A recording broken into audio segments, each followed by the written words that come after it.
At some point, even if you commit yourself to be praying for Nigeria, you will not know when you start crossing because the problem is just too much, So the solution is one thing. I refer to Ayadibanjo. Let's talk spade is spade.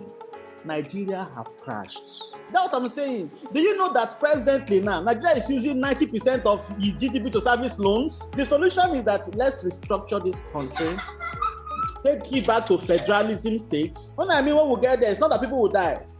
If that country will not break. The country no go break. You know why the country no go break? You know why it no go break? Dangote has a refinery in Lagos. Let me tell you, all these rich guys, they have assets all over Nigeria. Do you know that Denmark is the highest paid country in Europe? They pay 17 euro per hour, a menial job for cleaner. And what is the resource of Belgium? Just proper management, human resources.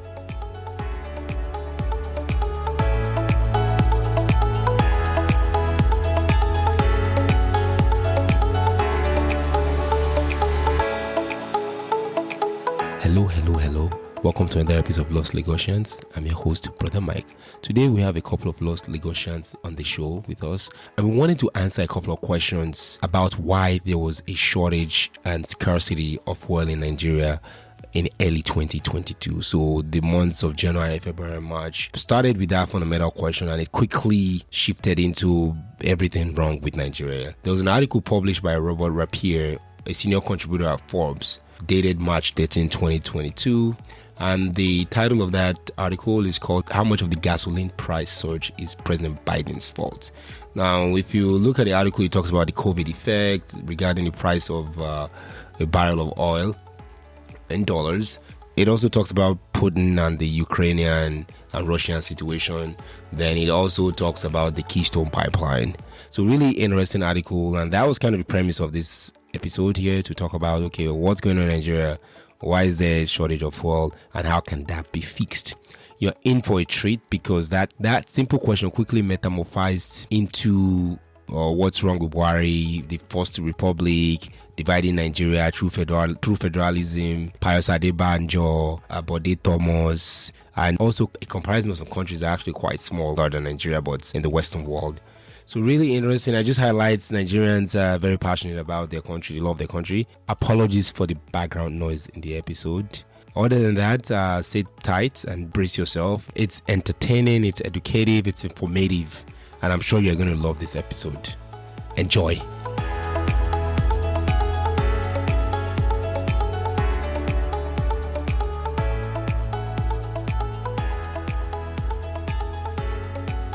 I think the problem I had mostly was regarding the shortage of fuel. It has to do with people somehow hoarding fuel, and that means fuel is not available for those who need them and when they need them. So I guess the question is, with Buhari being the person who is also our Minister of Petroleum, did that help matters or did that make things worse? I think it made things worse because he wanted to be in control because of Desianu Alisimadukwe that was there before. And then when she left. Objection. That statement is not okay.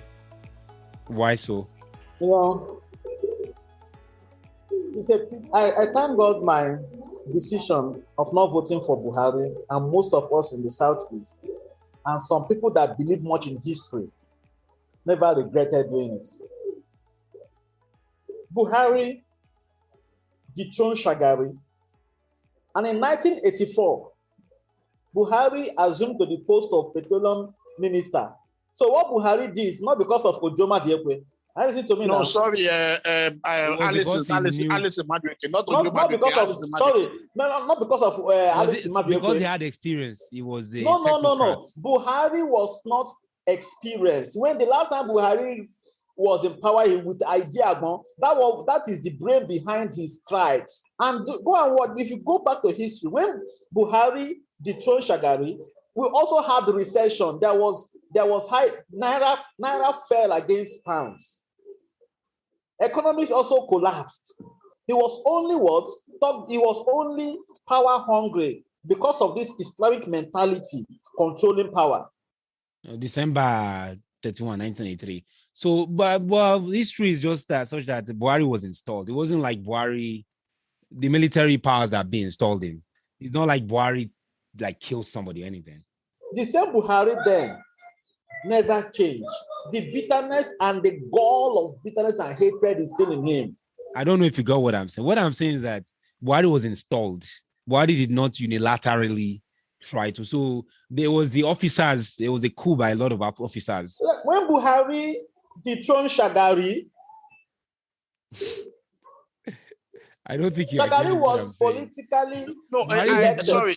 I understand what you're saying. I understand what you're saying. Nigeria, I love Nigeria. Now listen. Let me. Buhari was just the figurehead say this. that was installed. I understand. Yeah.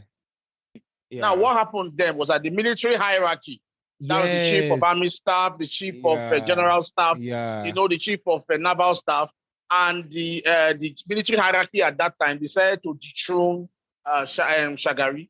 And what they did was that they now appointed Buhari as the head of the...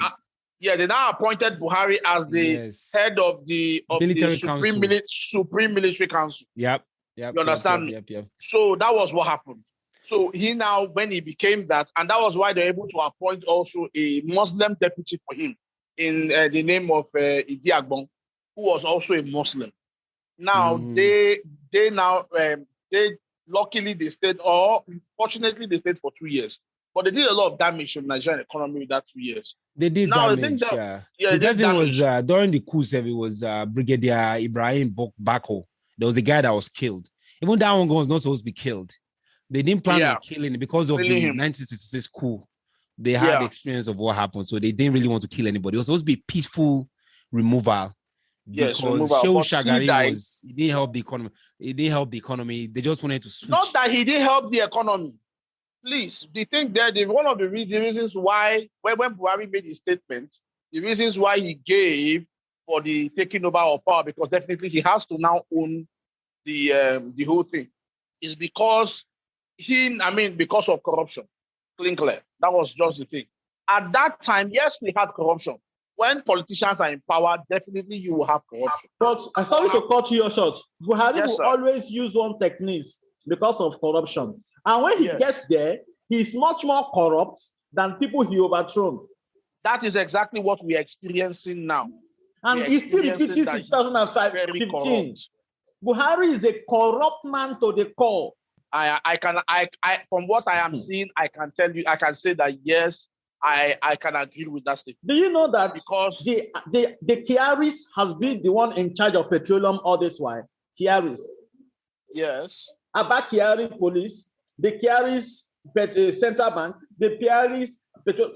See, is it Kiari? Are they a tribe? Kiaris. Yeah. No, that's a family. Family. The family. Okay, I didn't know that. Okay.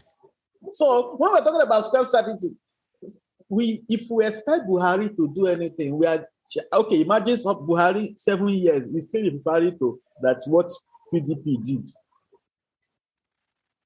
You know, that's a lazy mentality, and that is failure mentality. Why Muhammad can come out openly, shamelessly, and allow his name to kind of to manifest his lie, Muhammad. Like, just open mouth and talk. Oh, that Nigeria is better. I get that. But how do we, for those that are going through the situation right now, how can this be fixed? Now, for me, I think we have a general election next year. There's no way we are going to put a saint, because Buhari was seen as a saint in the previous two elections, and we later got to know that he was actually a fraud. So what we can say, I wouldn't say he's a fraud. I mean, I just think no. I say no.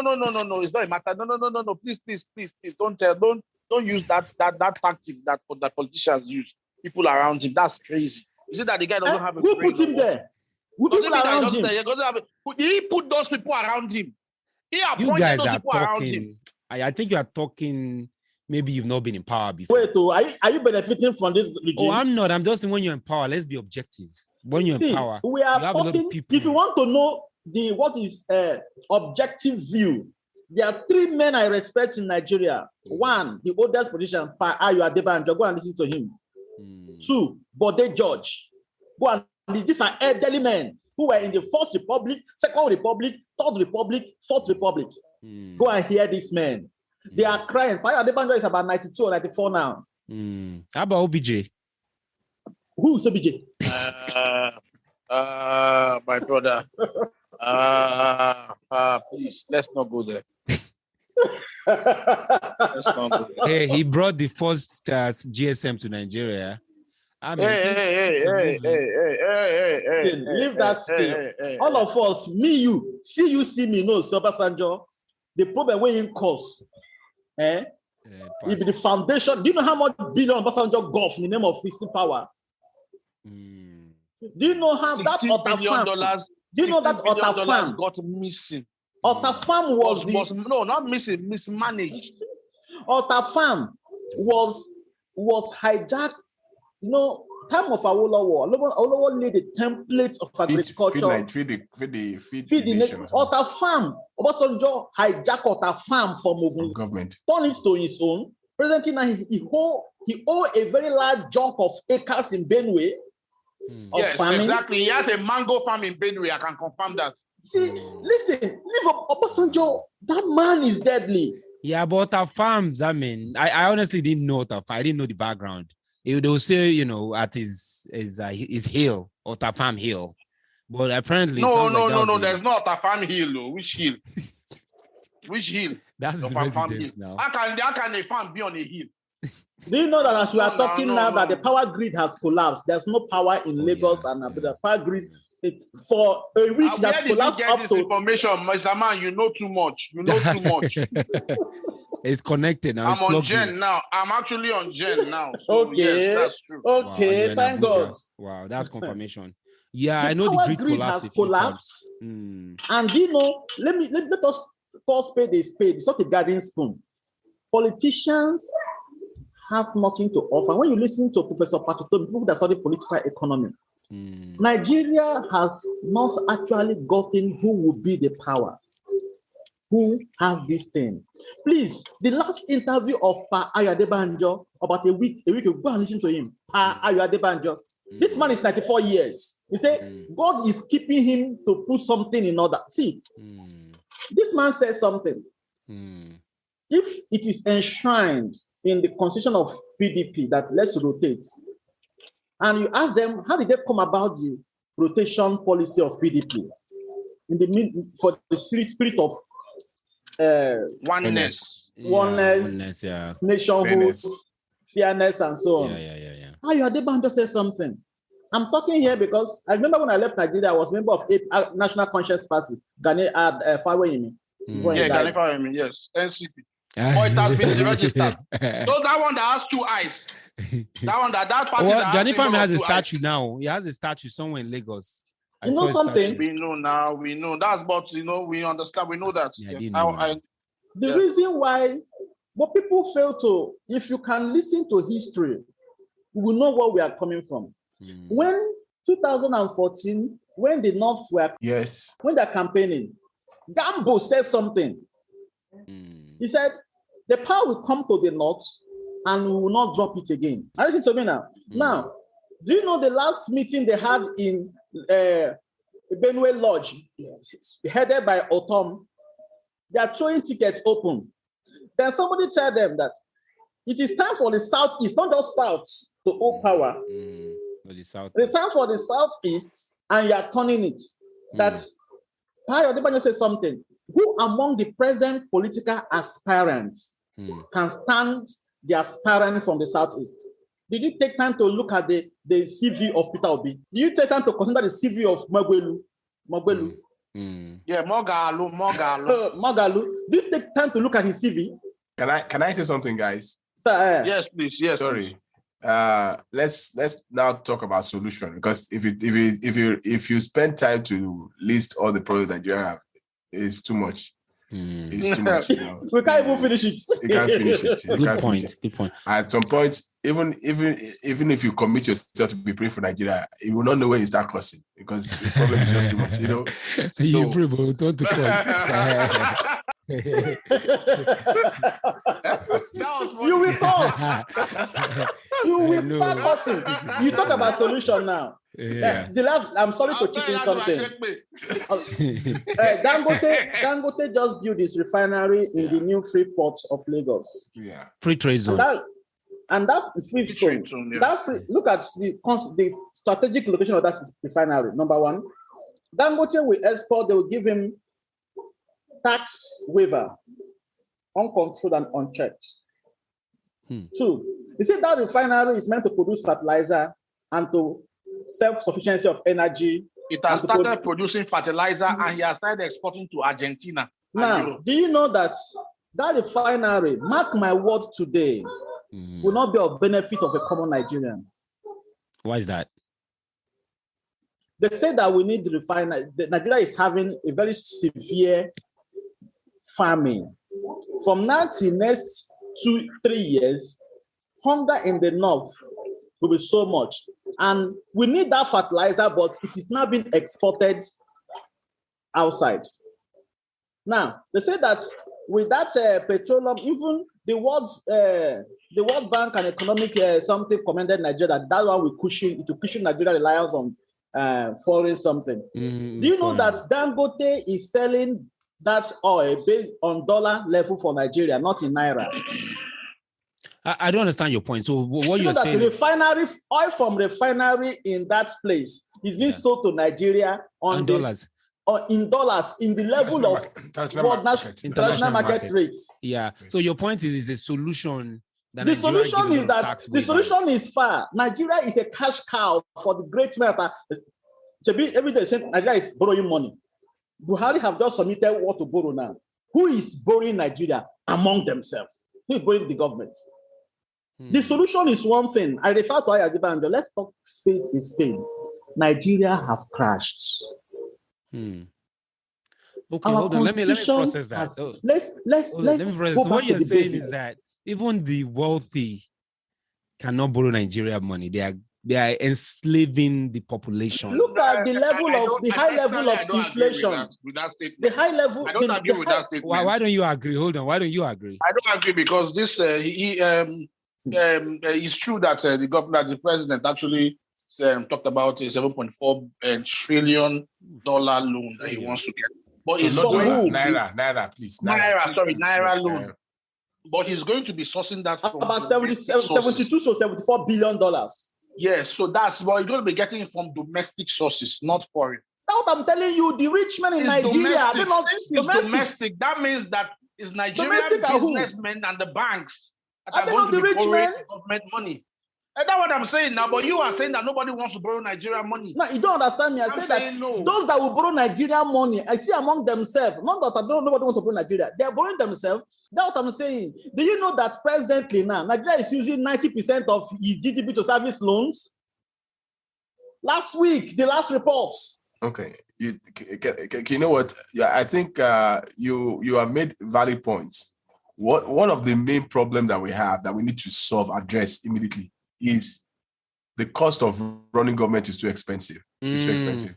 You know, you see what Ghana did last week? What did it do? Ghana is still on a wrong precipice. If I start analyzing Ghana for you, you say maybe still leave Ghana one side. Ghana cut the cost of all my brother. You see, running the government recently. Yeah. My brother, you see, that's my problem with some people. When they see small thing happen in Ghana, they will say, that's a good example. You think that the chua that's happening in Nigeria is not happening in Ghana? Do you know how much Ghana is owing Nigeria on oil? Forget that the president, Nigeria not do the same thing. It's on paper. What they will do, they will just cut the basic salary, but the other allowances are there. Brother, they only cut the salary, they didn't cut allowances. It cut salaries of appointees by up to 30%. Brother, listen. And that's what I'm saying. He cut salary, he didn't cut allowances. Ghana just removed 3-0. There is basic salary and different allowances. That now gives you your net pay. Your gross pay. Your gross you understand pay. Me? Yeah. You understand me? So your basic salary is part of your gross pay. If it's reducing that by 30%, it doesn't affect the remaining ones much. See, when Obama went to Ghana, politics, my brother. When Obama went to Ghana, he only said remove 3-0 from CD's digits. They removed it. And because of the politics, America need to honor a special intervention to invest a particular amount of dollars in Ghana stocks so that to cushion it up. Now, if you know Ghana and Nigeria, if Ghana face little of the 1% of our hyperinflation we've been facing for 3 months now, Ghana is gone. Hold on, the 3 zeros, what do you mean by that? Ghana So is actually having inflation right now. I watch Ghana TV here. I received Ghana TV on my thumb here. Ghana is actually going through inflation. But what do you mean 3 zeros? One liter of oil is now 1,000 naira in Ghana. The equivalent of 1,000 naira. 1 liter. What it means by removing 3 zeros is they did what do you call that stuff where you make you increase the value of the money. Is it you peg? No. Yeah, you the value of money. They pegged No, it's not pegged. the dollar. It's not pegged. And then they remove 3 zeros. Revalue something. Yes. If something you increase the value of your recapitalize money, or something of that nature. But it does not reduce the difficulty in the getting that money. Value. It doesn't reduce. It gives it a pseudo value. Yeah, let's say now a dollar is to Nigerian money is about 565 thereabout, and you just say, okay, you know what, a dollar is 100 to the president just says a dollar is 100 to a dollar, but that $100 your dollar, even though you start from there, you may number one, you may need to change your reserves. There are some things that you need to do to make sure. There's I don't know, but that's what happens. You could peg it there and now do some stuff. They pegged it a while before the last president died. That's a long time ago, almost 5 years. They pegged it a while, but the fact that this present Ghana president now, this man, the hatred he has for Nigeria does not allow him to even. It doesn't allow him to even rule his something well. He's after chasing Nigerian businessmen. He hates Nigeria, yes. He hates us to the last call.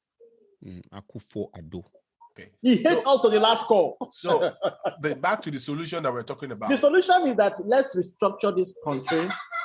Take it back to federalism state. Yeah, true federalism. True federalism means that is every state control resources, pay percentage to the central government, and not just that. We didn't end there. If we don't regulate the power and central power, yet we'll be in the same mess. Switzerland is an example. Switzerland has up to 5. You know that Switzerland change their president every year, every 2 years, and they don't do election to save costs.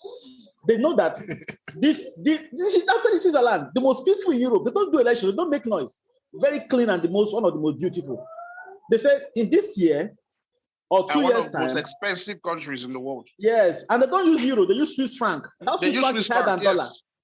It's higher than dollar. Yes, higher than dollar. Yes. Swiss franc is higher than dollar. You know what they do? They said every 2 years, this president, our prime minister will come out from here. So election will only happen in that region. And another thing, everything you are doing, every budget, any project you are doing, you must complete it.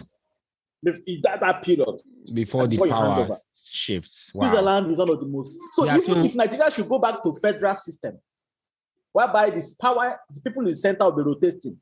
If we don't rotate the power in the center, somebody will also going to use all the taxes we pay to the central and use it for themselves. Yes. You know that Buhari need to go to UN. You know, Buhari put a lady in United Nations. This lady that looked like that Fulani woman. He told United Nations that they should concentrate only in the north. That is why. Yes, I heard of that. Yes, that's true. That's correct. See, Buhari have done great abomination. So the main thing is that if you can number one now, this election coming. This election that's not coming. her name. Her name is. It's not Tijani Mohammed Bande. No, her name. She was a former minister of environment before she went there. She's the deputy secretary general. Deputy secretary general of the UN. Amina something. Amina J. Mohammed. Yes. Amina J. Mohammed. Okay. That's Amina. So the main thing is, you see, this election, the Lamamo Dua process is loud, is ringing bell more than the IPOP. And now Tinubu is warming up to waste the money. The IPOBs, we all know very sure. See, let's talk truth. We all know that from all the East, IPOB controls it. And those ones said no election. The Ilanomo Odua said no election. I listen to me now. So, and when I listen to Paya Adebanjo, he said, on which constitution are you going to base on? Is it this 1999 fraudulent constitution that you want to see base swearing? Which is true. Yeah. So, 2023, if Nigeria will get to 2023, it's a miracle. Because we'll get there. Come on, we'll get there. When we get there, it's not that people will die. If that country will not break. But to me, country no go break. You know why a country no go break? Why not? You know why no go break? Dangote has a refinery in Lagos. Dangote has. Listen, that one is not what I mean. Listen, let me tell you, all these rich guys, they have assets all over Nigeria. Bua is building his own refinery. That is the owner of Bua Cement. He's building his own refinery at Akwa Ibom. You understand? And even he has a plant in Port Harcourt. Yes, he has a cement plant in Port Harcourt. He will not allow Nigeria to break. You don't understand, sir. With due respect, sir. Nigerian breaking business in One in Rivers State and in Lagos. Yes, so where your heart is, your treasure. Nigeria breaking does not mean those institutions will collapse. Nigeria breaking does not mean who build house in Sokoto will now uproot the house and destroy the house. No. Have you heard of nationalization before? When they nationalized assets, that's exactly what Russia did. When Renault left, when all the other McDonald's left, Russia nationalized their assets. Are you understanding me? So that the assets no longer belong to those people, it belongs to the Russian government. Same thing which the West did to Russian oligarchs and their Chelsea, you think that the owner of Abramovich is still the owner of Chelsea? He's just they've not finished the negotiation. They've not finished. Even presently now, he couldn't pay his 550,000 monthly bills on his rent. Yeah, but the problem is that so if the outside man, if I remember then during Biafra, like the Igbos that had houses in the north, they gave them a dollar equivalent naira equivalent. They're like, okay, come and take this naira, come and take that naira. So everybody will still be settled if there was a breaking up of Nigeria, right? Not everybody will not be settled.